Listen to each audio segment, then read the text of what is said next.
Amables televidentes, arrancó el Telematutino 11, agradecido de que nos permitan entrar a vuestros hogares por Telesistema Canal 11 o nuestro canal de YouTube Telematutino 11 RN. Feliz miércoles. Buenos días, Jacqueline Morel. Hola, Ramón, buenos días. Buenos días, República Dominicana. Muy buenos días. Comienza este miércoles, mitad de semana. Estamos a 23 de julio. Comienza Telematutino 11. Aquí estamos. Como siempre, vamos a comentar algunos temas de actualidad. Hoy tendremos también la participación de la licenciada Jacqueline Mora, una gran economista y viceministra técnica del Ministerio de Turismo. Y en una segunda participación, la periodista Sigdi Roque es candidata a la presidencia del Instituto de Prevención y Protección del Periodista. Y la vamos a tener en una entrevista breve. Así que les invitamos a que estén con nosotros en esta mañana. Bienvenidos. Con muchas informaciones. Por un lado, ya el presidente promulgó la ley 4525 que fusiona el Ministerio de Hacienda con el de Economía. Recordemos que a raíz de la introducción de la reforma fiscal, el gobierno, para dar una demostración de economía, eliminó algunas instituciones minúsculas y anunció la fusión de Hacienda con Economía y la del Ministerio de Educación Superior con el Ministerio de Educación. Esa segunda ha quedado un tanto en el limbo. Esta ya es una realidad. El Ministerio de Economía anteriormente se llamaba Secretariado Técnico, ahí se manejaban muchísimas cosas. Luego fue limitada la parte de las proyecciones macroeconómicas, la planificación, el manejo de recursos internacionales y una cantidad de cosas interesantísimas. Yo pienso que por eso renunció Pavel Isa cuando vio cómo se reduce a prácticamente un departamento, pero en esto nunca hay reducción de personal, lo que hay es fusión, integración. La economía es mínima. Y mientras eso se hace, entonces por otro lado creamos un nuevo ministerio, el Ministerio de Justicia. Ramón, las motivaciones de esta ley, que dicho sea de paso fue aprobada de urgencia en la Cámara de Diputados en la sesión del 15 de julio, fue previamente sancionada por el Senado en el mes de mayo, y lo que se busca es, supuestamente con esta articulación, hacer más eficiente la política fiscal y el Sistema Nacional de Planificación e Inversión Pública, en coherencia con los principios de sostenibilidad fiscal y de una buena administración pública y que sea eficiente. Ahora bien, Ramón, después de la fallida reforma fiscal, se pensó, digo yo, y tú me corriges, en la posibilidad de hacer más eficientes las instituciones y que funcionen con menor personal y que sea más económico. En vez de tener dos ministerios, se supone que si se fusionan en uno, cuando tú unes la cosa es para que funcione mejor y para ahorrar. Se supone que para que haya un ahorro. Pero resulta que lo que ha estado ocurriendo, según informaciones que provienen del propio gobierno, es que los nombramientos han continuado. Y hay una dinámica, una tabla dinámica que se hizo que da cuenta de que por cada día hay 85 nuevos empleados que ingresan al gobierno. Entonces, habrá que ver realmente si estas fusiones significarán un ahorro o no. Si no significan un ahorro, Ramón, yo no entiendo la razón de ser. De verdad que no. O si quizás disminuye la eficiencia, porque Economía aumente la eficiencia. Era encargada, debe aumentar. Aumente la eficiencia. Pero a lo mejor disminuye, porque a lo mejor ahora en Hacienda se le da menos importancia. Economía y Desarrollo manejaba lo que eran las proyecciones económicas, macroeconómicas, lo que era la planificación territorial, todo ese tipo de cosas. Se dice que algunas funciones, como esa de planificación territorial, pasan ahora al Ministerio de la Presidencia. Esperemos que la cosa funcione y que se ahorre algo. Pero entonces se crea el Ministerio de Justicia. Yo voy muy en línea con lo que decía ayer Radamés Jiménez. Bueno, un ministerio para manejar el sistema penitenciario y uno que otro papeleo, porque quitarle el INASIF a la Procuraduría, el INASIF es donde se hacen las patologías, donde se hacen se determinan las causas de la muerte de las personas, donde hacen la autopsia. Supone que eso debe ser un brazo del Ministerio Público, que es independiente, no en manos de una entidad que es dependiente y que no es constitucional. Si el Ministerio de Justicia, aunque una nota de un periódico lo compara con el Ministerio Público, con las altas cortes, no. Ese no es una entidad constitucional, no está en la Constitución. Eso surgió por una ley. Bueno, vamos a ver, Ramón, la necesidad, porque durante mucho tiempo, con la creación del Ministerio Público, se estaba diciendo, primero no se cumple se le exige mucho al Ministerio Público, se han hecho cambios, y el mecanismo de elección que implementó el presidente Luis Abinader, aunque no es perfecto, me gusta más que el modelo que había antes. Yo pienso que es una ganancia, se hace un poco más transparente. Se dice que el Ministerio Público tiene mucho sobre sus hombros, se les reclama mucho y que tiene poco presupuesto. Y el que es asignado por ley no se lo entregan. Entonces no dan abasto, a pesar de los avances que han habido, incorporando, por ejemplo, más fiscales para que hagan mejores investigaciones. Pero algunos dicen que es aberración, que también se ocupen de las cárceles. En cuanto al Poder Judicial, es un poder que está, se supone, separado y que debía funcionar bien. Ahora bien, la creación del Ministerio de Justicia, y le pregunto a los expertos, ¿hará que tengamos una mejor justicia? Que sea más asequible para todo el mundo y que se practique, que se haga justicia, cuando sabemos que hay varios actores y varios factores también que intervienen en cuanto a que tengamos buenos o malos resultados en la materia. Habrá que ver la pertinencia y sobre todo en momentos, Ramón, en que no tenemos recursos. Y yo digo que no tenemos recursos porque estamos cogiendo prestado constantemente. Y si estamos cogiendo prestado incluso para financiar hasta lo que se llama gasto corriente, es porque la cosa no está bien. Entonces hay que ver la pertinencia o no de hacer las cosas y en el momento. Hay cosas que a veces se necesitan, pero hay que priorizar. ¿Qué es lo más importante? Una pregunta es, ¿van a disminuir el presupuesto del Ministerio Público para dárselo al Ministerio de Justicia o se mantendrá el presupuesto del Ministerio Público y habrá otro monto para la justicia? Porque el Ministerio de Justicia, aunque sea Ministerio de Justicia, no va a tener influencia. ¿Sí? Porque si el presupuesto de este 25 no da, porque no se ha cumplido. Exacto. No se ha cumplido. Entonces, con lo que dice la ley. Se va a haber que buscar más dinero, pero ¿de dónde va a salir? Esto no va a tener influencia en la mejoría de la justicia, porque la función de esto es manejar el régimen penitenciario y una serie de cuestiones administrativas, de papeleos que hoy corresponden a la Procuraduría. Por ejemplo, yo imagino que ellos van a manejar el papel de buena conducta, que hoy usted lo tramita a través de la Procuraduría. Y que funciona muy bien. Funciona muy bien. Muy bien. Usted digitalmente lo consigue y lo imprime.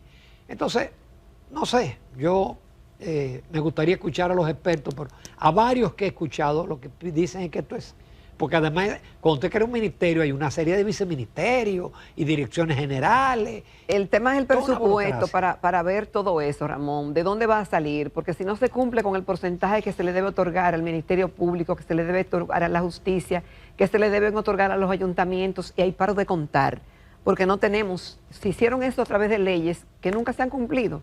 Entonces, si el presupuesto que tenemos no da, si las expectativas recaudatorias no se cumplen, entonces tendremos siempre que acudir a préstamos internacionales. Y cada día vamos pagando más. Tú presentaste un cuadro de lo que significarán los intereses en este año y hiciste una proyección hasta el 2029. Entonces, yo presumo, debo yo asumir que alguien del gobierno en una comisión encabezada por el presidente tendrá que tener una visión a futuro más clara de planificación estratégica de qué es lo que queremos. Y digo todo esto, Ramón, porque las creaciones de ministerios, de fusiones, de obras nuevas, chocan con el hecho de que hay obras paralizadas, que no se concluyen, de que hay cosas que se comienzan y no se terminan. Entonces, no me da buena señal, pero queda del gobierno y de los funcionarios que le acompañan de hacer estas promesas y de hacer estos cambios que funcionen. Ya veremos. Que por cierto, hablando de eso, vamos a ver, porque hoy se va a ofrecer los detalles acerca de qué va a ser la solución vial de la Avenida de Colombia. Eso lo van a hacer hoy en una presentación en el Botánico, el ministro de la Presidencia. Por otro lado, parece que se le va a dar al presidente que antes de que cierre la legislatura, le aprueben el código laboral y le aprueben también el código penal. Está a tiro de la Cámara de Diputados, ambas, porque ya ambas fueron aprobadas en segunda lectura, tanto en el Senado como ambas, me refiero a ambos códigos. Hay muchos señalamientos, muchos cuestionamientos al código a los dos. penal, y veremos lo que dice el empresariado del laboral, que no trae ninguna novedad, porque no se toca la parte de la cesantía. Y yo pienso que ahí lo que hizo fue un maquillaje, pero no hubo una modificación de calado, No, cuyo mira, objetivo sea, porque ¿cuál es el objetivo de un código? Ok, usted protege al trabajador, pero estimula al empresario a crear empleo. Si no estimula al empresario a crear empleo, el código no sirve, beneficia a los pocos que están empleados. mira, Ramón, lo que yo veo ahí es que ahora habrá licencia en este caso de paternidad a los hombres que vayan a cuidar a sus niños cuando Ojalá los cuiden sí. y no se dediquen a celebrar. Exactamente. Ojalá los cuiden. Tú sabes que yo dije eso una vez y alguien se puso muy enojada conmigo, pero yo dije, bueno, ojalá que sí. Bueno, y también se aumenta, creo que a unos días, la licencia de maternidad, se le da un espacio para las madres que puedan amamantar, el servicio doméstico tendrá 36 horas de descanso a la semana, no podrán ser más de 8 horas y tendrán descanso también. Y ahí hay el teletrabajo. Yo no sé, un juez conciliador, y con el tema de la cesantía, ahí hacen no sé, dicen cuántos días le toca por el tiempo. Entonces, vamos a ver qué dice el empresariado, que inmediatamente, antes incluso de salir a la luz pública, ya tenían un documento redactado de todas las cosas que no estaban de acuerdo y que se habían consensuado previamente en el Consejo Económico y Social y que no fueron contempladas. Ramón, a mí me preocupa, alguien me decía ayer, yo sé que en el Código Penal, por ejemplo, algunos dicen que es una ganancia, como va ahora, pero hay críticas fuertes, como los puntos que alega participación ciudadana, que yo pienso que son contundentes, muchos de ellos. Y otros también. Y hemos esperado tanto tiempo por hacer un código bueno que no sabemos si realmente es una creación de los senadores, de los legisladores, o si contaron realmente con figuras de peso en el área que hicieran ese código, porque atraviesa muchas áreas del tejido social del país. Yo prefiero que se apruebe ya y que después se modifiquen las cosas que están malas, porque tiene muchas cosas buenas, pero vamos a volver hacia atrás. Es verdad que, por ejemplo, la creación de los tribunales militares es una barbaridad, porque un militar que mata a un civil o un policía va muy cómodo en un tribunal policial o un militar. No, tiene que ir a la justicia civil. Pero yo prefiero, porque si no nos vamos a ir de nuevo a 10 años, acojamos con las cosas buenas que tiene y entonces que se busque la manera de modificar lo malo. Hay otra que es lo del aborto, que no puede ir. Yo sé que hay gente que están presionando porque es la Constitución la que dice, es la que prohíbe el aborto. Pero amén de eso, Ramón, hay otros temas, y ayer lo mencionamos, de los 7 puntos que resalta participación ciudadana, y que ojalá sean tenidos en consideración, no porque lo diga PC, que ya hizo un estudio, sino porque si realmente no van a traer ningún beneficio, sino que sería un retroceso, entonces así tampoco vale. Pero entonces las cosas buenas del código, los nuevos delitos, la acumulación de pena, porque lo que a mí me preocupa es que de nuevo se caiga en la legislatura y volvamos de nuevo, y ya ahorita estamos metidos en elecciones, en campaña electoral, y seguimos sin código. Seguimos sin código. Por otro lado, ayer el ministro de Educación estuvo en la Cámara Americana de Comercio. Si todo lo que él dijo que va a hacer lo hace. No, la mitad, una cuarta parte. Imagínate, 140,000 técnicos va a graduar de aquí al 28, 400,000 en inglés. mejoría de la calidad. Va a haber aula para todos los estudiantes, para todos los que quieran ingresar. Si lo que dijo de Camps lo va a hacer, mire, eso es una belleza de discurso. Mira, aquí por discurso no nos quedamos. Vamos a darle el beneficio de la duda al ministro de Educación, que dicho sea de paso, lo que es abogado. Pero también hemos tenido arquitectos y hemos tenido de otras áreas en el Ministerio de Educación. Y hemos tenido también educadores, algunos con más luces y otros con más sombras en su desempeño. Habrá que darle el beneficio de la duda porque obviamente lo que más se quiere es una persona que esté comprometida con su país y con lo que es la educación. El tema es que sí, trabajando duramente se pueden lograr cosas, trabajando con coherencia se pueden lograr cosas, pero los países que él pone como ejemplo, que son Corea del Sur, Estonia e Irlanda, son países con otra naturaleza desde el punto de vista recurso humano, desde el punto de vista de disciplina, de darle seguimiento a las cosas. Y en el caso del Ministerio de Educación hemos tenido muchísimos planes decenales muy bien elaborados por técnicos muy calificados, pero se comienzan las cosas y no se concluyen. ¿Tú recuerdas Guadamuz? Lorenzo Guadamuz. Que todavía está en el país, no sé si se asesora el Ministerio de Educación Superior. Pero así como Guadamuz, que mira, que dio la vida aquí en la República Dominicana por muchos años, dándonos su talento y bueno, las cosas que pudieran funcionar, doña Jacqueline Malagón, la misma doctora Milagro Ortiz Bosch y otros que han tenido muy buenas intenciones y no hemos logrado. Los avances son pírricos, pero la inversión enorme. Pero después de la inversión, Jacqueline, solamente hubo una educadora, que fue la última ministra de Leonel Fernández, que tuvo unos meses con doña Josefina Pimentel. Exacto, Josefina. El resto han sido políticos y no educadores. Y no, de diferentes áreas, contables, arquitectos, bueno. Abogados, etcétera. Etcétera. Pero habrá que ver. Lo que a mí me duele es que todavía se siga como inventando. Sí. Y que cada uno tenga su librito, porque se supone que en el programa de gobierno que vendió el presidente Abinader cuando estaba en campaña, el tema de la educación estaba presente. Pero, ¿dónde está, decir, un plan realmente que acompañe ese programa de gobierno?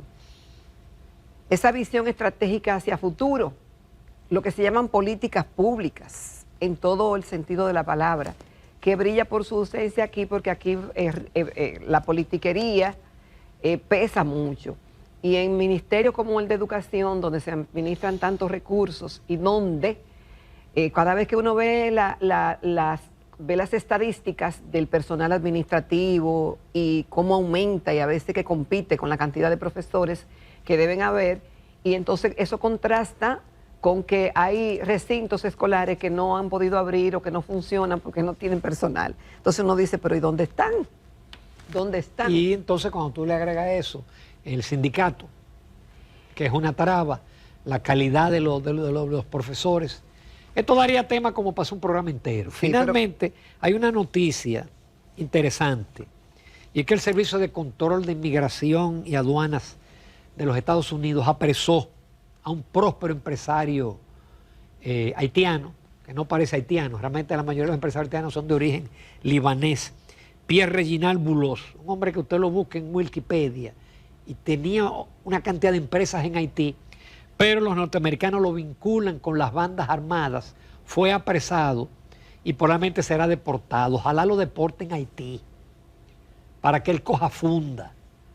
Porque hay cosas que uno, yo no entiendo cómo un empresario que supone que debe velar porque haya paz en su país, que haya progreso, financie a bandas armadas.